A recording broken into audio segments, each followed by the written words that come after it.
Every season of Australian Survivor brings with it new challenges, and I don't just mean trying to exist on plain rice and no sleep. With each visit to the deserted beach, or the outback, from our couches, we watch dozens of haggard but determined contestants push themselves to their absolute limits for immunity, food, survival gear and sometimes even just flint to make fire. But how are these, sometimes quite elaborate, challenges created? We went to the island to find out. Sitting under the shade on a hot and humid afternoon in Samoa, Survivor host Jonathan LaPaglia and executive producer David Forster tells Pedestrian TV just how the show's daily immunity and reward challenges go from an idea to being on TV. An entire challenge team made up of producers and assistants works throughout the year to come up with and pitch ideas that eventually turn into what we see on our screens. These ideas are sourced from numerous places, including other challenge-based TV shows around the world and the US version of Survivor, which is gearing up for its 44th season. A lot of our challenges we've done straight from the US show, like the classic Survivor challenges, Forster said. But then we've taken them and modified them for our game as well. We've also invented challenges that they've taken as well. There's a bit of an exchange of ideas between all Survivor franchises. The challenge creation team also look for inspiration in other shows around the world that aren't Survivor but put contestants through similar trials and obstacles. We have around 40 challenges per season, based on how many episodes we have, Forster said.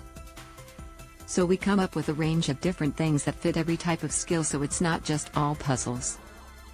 Those 40-odd challenges come from a wider pool of around 60 ideas, so most of them make it to the game, but around 75% of the approved challenges are modified in some way before they're on the air. There are times when we will test them and they don't quite play out the way we anticipate, LaPaglia said. They're more difficult or not difficult enough, so they'll modify stuff along the way. You know, add more to it, or take something away. There's definitely a lot of testing that goes into it. When it comes to individual challenges beyond the merge, the modifications become more intricate and individualized to each contestant. Weekly medical tests not only keep the production team aware of how castaways are health-wise, but it also informs if and how they need to adjust challenges so everyone is on the same playing field. Every challenge in the game is calibrated so that everyone faces the same problem, Forster said. If you've ever wondered if Jonathan LaPaglia tests out challenges himself, he absolutely does. Not only that, but it seems there's a bit of healthy competition within the Survivor team while testing out the show's courses. When you actually do them, you get a real understanding of what the contestants are going through, so you can identify with it, Forster said. What I'll say is, I've beaten Jonathan at a fair amount of challenges. I put David's claim to JLP, who quickly smacked down the idea he's been beaten while testing Australian Survivor challenges. Well, he'd be a liar, he laughed. We have tested a few together and I always win. David and I would agree that balance is not our strong suit. So the challenge we did today, David was terrible, despite what he told you, and I wasn't great, but I was still better than David.